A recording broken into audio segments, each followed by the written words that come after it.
ताली बजाएंगे और यीशु मसीह के नाम की महिमा करें। प्रभु का धन्यवाद हो। प्रभु महान है।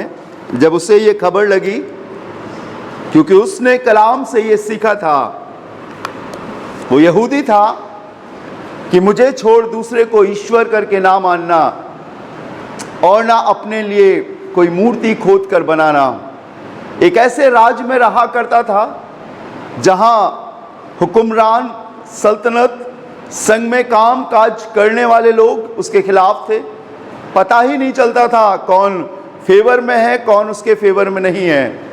लेकिन खुदा का कलाम बताता था, जब वारंट इश्यू हुआ और उस पत्र पर हस्ताक्षर कर दिया गया और एक मौत का ऐलान एक बादशाह की ओर से कहा गया कि 30 दिन तक अगर कोई मेरी मूरत को दंडवत नहीं करेगा तो उसे शेर की मान में डाल दिया जाएगा।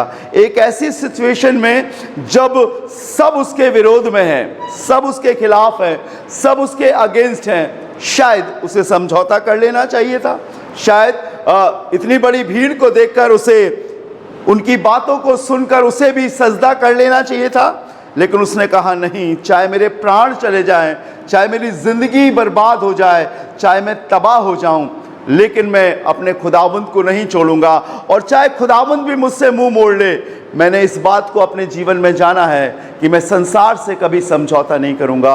और बाइबल बताती है, डैनियल नबी की किताब उसका 6वां अध्याय और उसके 10वें पद में लिखा है कि जब डैनियल को मालूम हुआ कि पत्र में हस्ताक्षर हो गया है, वो अपनी रीति के अनुसार, जैसा वो दिन में 3 बार प्रार्थना करता था, अपनी उपरौतरी कोठरी में गया जिसकी खिड़की यरूशलेम की ओर खुलती थी। अपने रिवाज के अनुसार वो प्रार्थना करने लगा। खुदा के लोगों, आप जिस ओर खड़े हो वो आपको देखना पड़ेगा, आपको चेक करना पड़ेगा, क्या मैं उस ओर खड़ा हूं जहां पर नकारात्मक बातें हैं, या मैं उस ओर खड़ा हूं जहां पर खुदावंद सब कुछ करता है।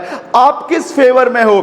आप इस फेवर में हो जैसा दुनिया बोल रही है, या आप इस फेवर में हो कि जैसा खुदावंद बोल रहा है? शायद आप दुनिया की तरफ हो सकते हो, क्योंकि हमारा जो मन है वो दुनियावी है, संसारिक है और भटकने वाला है। लेकिन अगर आप खुदावंद के लोग होगे तो आपको अपनी एटीट्यूड में, अपने जीवन में, अपनी बातों में, अपनी सोच में यीशु की बातों को लाना पड़ेगा। खुदा के कलाम में लिखा हुआ है, अगर आप निकालना चाहें तो आप मेरे संग निकाल सकते हैं, और मैं चाहता हूं आप पढ़ें भी इसे। अय्यूब की किताब उसका 22 चैप्टर, अय्यूब की किताब उसका 22वां अध्याय, और मैं चाहता हूं कोई भी भाई बहन और उसका 29वां पद पढ़ें। अय्यूब उसका 22वां अध्याय, उसका 29 और 30 पद पढ़ें। जोर से पढ़े बेटा। चाहे दुर्भाग्य हो। अक्सर हम कहते हैं ना, हमारा भाग्य खराब है, हमारा लक ठीक नहीं है। आप विश्वास कीजिएगा, जब आप प्रभु के संग होते हो, भाग्य नाम की चीज खत्म हो जाती है, क्योंकि हमारा भाग्य हमारे साथ चलता है, हमारा यीशु हमारे साथ चलता है। हालेलुया। जी हाँ, पढ़िएगा बेटा। चाहे दुर्भाग्य हो तो भी तू कहेगा सौभाग्य होगा, क्योंकि वो नम्र मनुष्य को बचाता है। 30वां पद पढ़िएगा। वरन जो निर्दोष ना हो, हाँ, उसको वो बचाता जो निर्दोष ना हो, अर्थात जो हुक्मरानों की ओर से दोषी ठहराया गया हो, हमारे दिमाग से दोषी ठहराया गया हो, हमारी बातों से दोषी ठहराया गया हो, निर्दोष ना हो। सुनिएगा सभी लोग, वरन जो निर्दोष ना हो उसको भी वो बचाता है। बैठ जाइएगा। हम बातों में बात मिलाकर अक्सर कहते हैं, लेकिन हमें ये बात मालूम होना चाहिए, खुदा का कलाम बताता है कि तू अपनी बातों के द्वारा दोषी और अपनी बातों के द्वारा निर्दोष ठहरता है। तेरा न्याय तेरी बातों के द्वारा होगा। हाथ से काम करने के द्वारा तो होगा ही होगा, हाथ पांव से, लेकिन बोलने के द्वारा भी होगा। परमेश्वर का वचन बताता है सब उसके खिलाफ थे, सब उसके अगेंस्ट थे, लेकिन उसने कहा मैं अपनी रीति के अनुसार प्रार्थना करूंगा।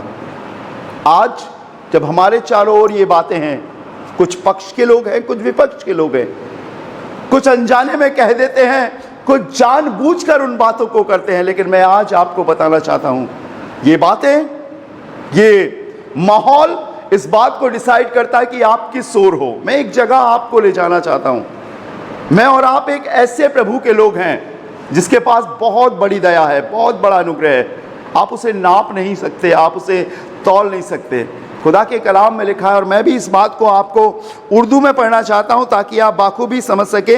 कुछ हिंदी के शब्द ऐसे हैं जो हम नहीं समझ पाते, लेकिन उर्दू के शब्दों से हम समझ सकते हैं। निकालिएगा मेरे संग खुदा के कलाम से यूहन्ना रचित सुसमाचार उसका 8वां अध्याय और उसके पहले पद से। यहाँ पर कुछ लोग जो शास्त्रों को जानने वाले, जिन्हें सदूकी और फरीसी कहा जाता है, एक औरत को लेकर आए। 8वां अध्याय पहले पद से लिखा है, तब यीशु जैतून के पहाड़ पर आया और भोर को फिर वो उर्दू में लिखा है, दूसरे दिन सुबह सवेरे वो फिर हैकल में आया और सब लोग उसके पास आए और वो बैठकर उन्हें तालीम देने लगा, उपदेश देने लगा। उर्दू में लिखा है, और फकी और फरीसी एक औरत को लाए जो जिना में पकड़ी गई थी और उसे बीच में खड़ा करके यीशु से कहा, ए उस्ताद, ये औरत जिना के ऐन वक्त पकड़ी गई है, रंगे हाथ पकड़ी गई है। लिखा हुआ है आगे, तौरेत में मूसा ने हमको हुक्म दिया है कि ऐसी औरत पर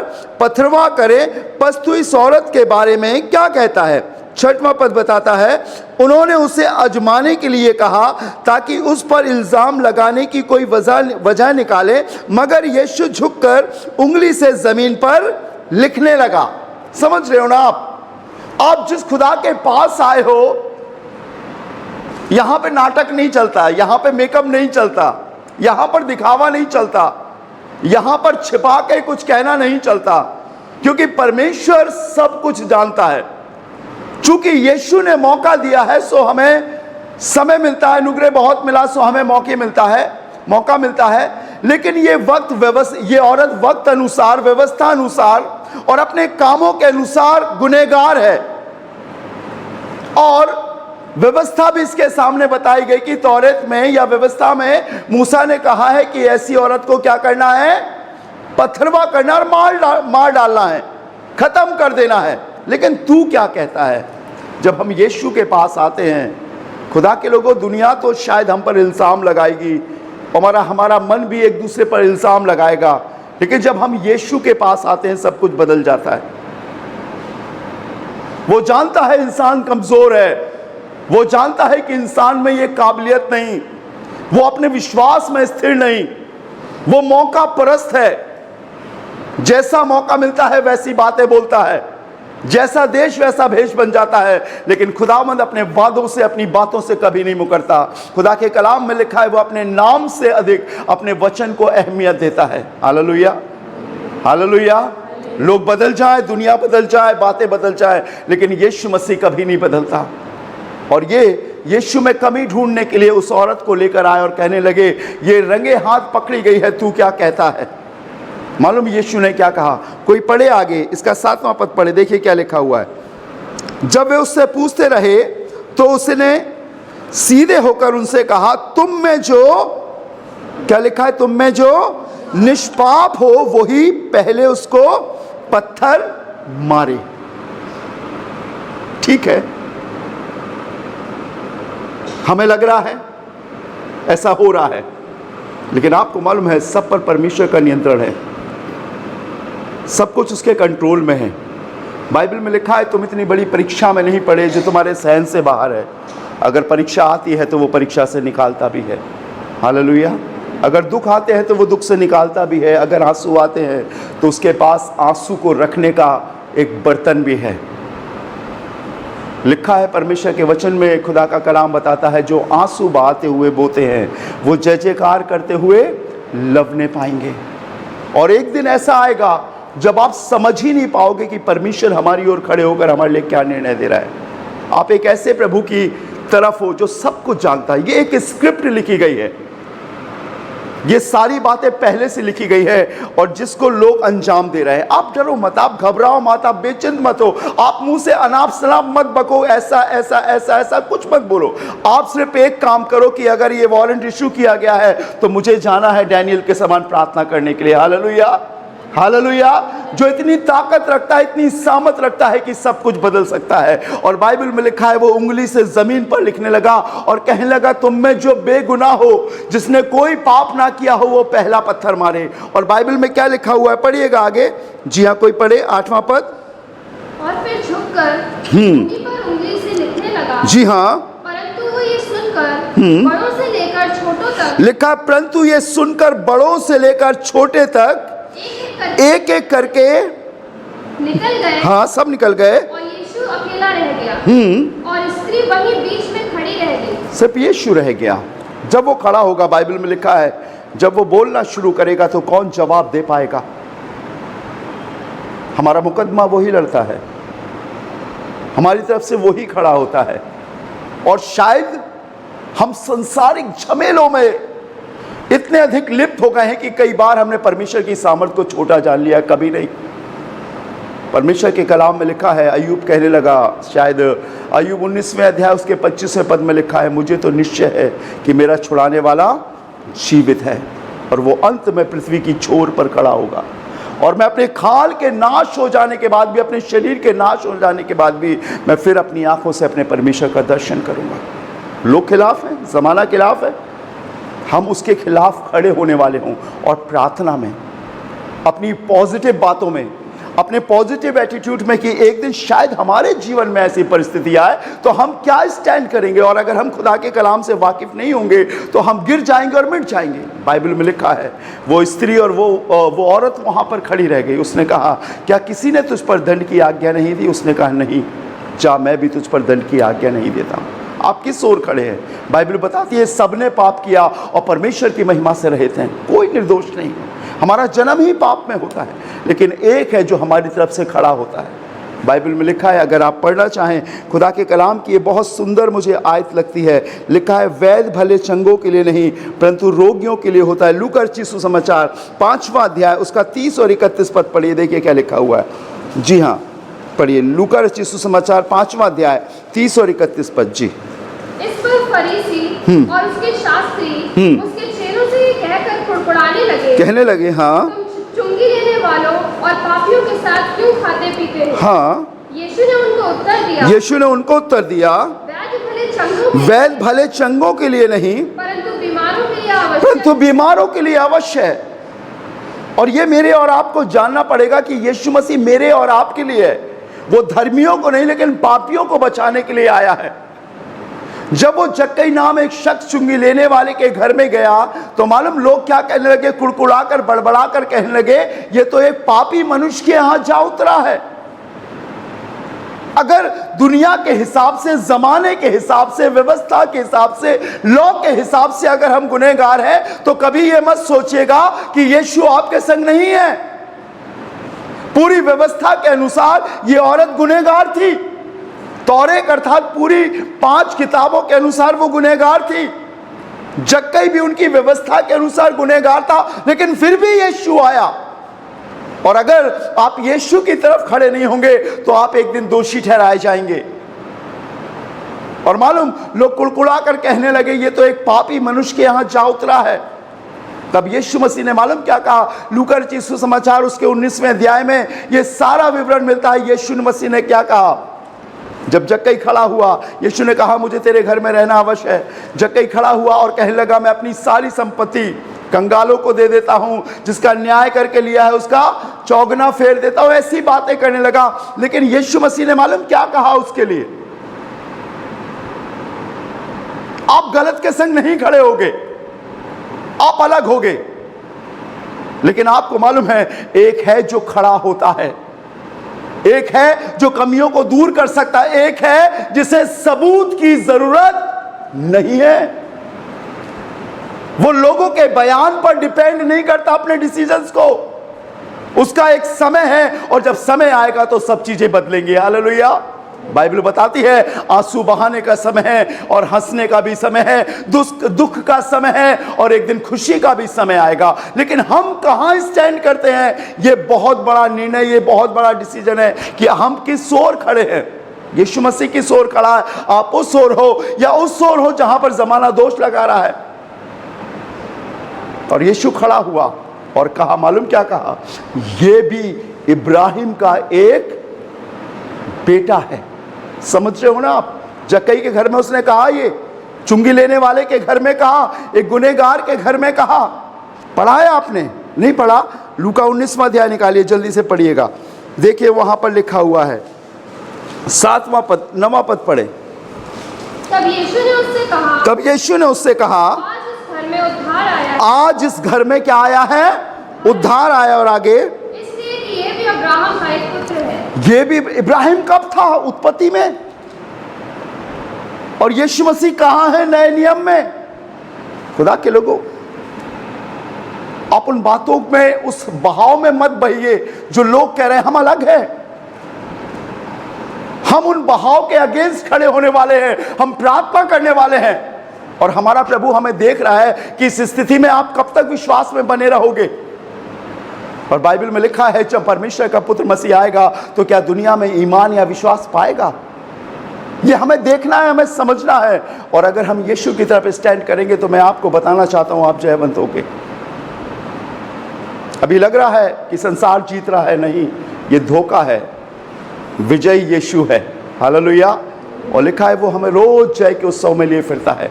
हमारे विश्वास की परख हो रही है, हमारी प्रार्थना की परख हो रही है, हमारे जीवन की परख हो रही है, हमारी बातों की परख हो रही है। और बाइबल बताती है विश्वास हर रोज परखा जाता है। हम कहाँ स्टैंड कर रहे हैं? यीशु ने कहा, मनुष्य का पुत्र खोए हुओं को ढूंढने और उनका उद्धार करने के लिए आया है। बहुत कुछ है मेरे पास बोलने के लिए। लोग उसे सारी जिंदगी कहते थे ये कुकर्मी है, ये दुष्ट है, व्यभिचारी है, पापी है, और इसे मौत की सजा दी जाए। और उसे मौत की सजा भी दी गई। उसके बगल में एक और था, वो कहने लगा, तूने बहुतों को बचाया, अपने आप को बचा तो जाने। उसने कहा जो दाहिने तरफ था, क्या तू परमेश्वर से भी नहीं डरता? हम तो अपने कर्मों का दंड पा रहे, पर इसने तो कोई पाप नहीं किया है। तो मालूम यीशु ने क्या कहा उस गुनहगार की तरफ खड़े होकर? जब वो कहने लगा कि हे यीशु, जब तू अपने राज में आए तो मेरी भी सुधि लेना, उसने कहा, आज ही तू मेरे साथ। कहाँ हो आप? क्या सोच रहे हो आप?